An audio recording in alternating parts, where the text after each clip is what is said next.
Alf was 6 years old when he fled the Nazis in Prague to find safety in England.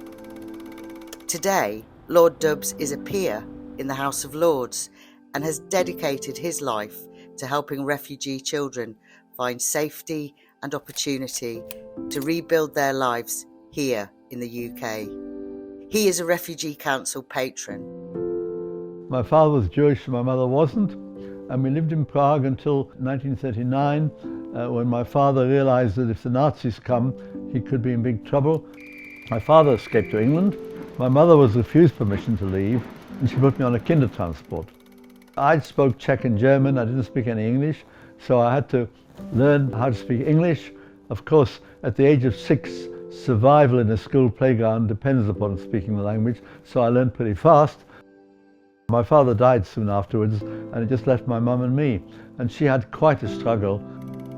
I survived being in a different country with all the different habits and customs and different food and so on. I got passionately interested in politics at the age of 7 or 8.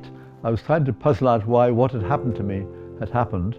If the public understand the terrible things that asylum seekers are escaping from, torture, persecution, then they become more sympathetic.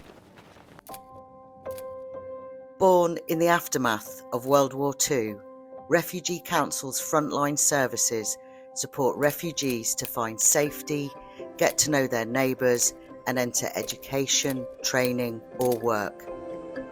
The charity shares evidence and expertise with policymakers to help build integrated communities where everyone can contribute.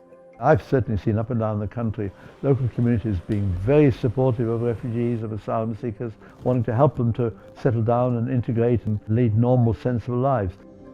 For most asylum seekers and refugees, they have two aims. If they've missed out on education, they want to catch up on their education. We need to help them with that. And secondly, they want to work and make their way in this country and contribute to work in the local community. Refugee Council is the nation's refugee charity.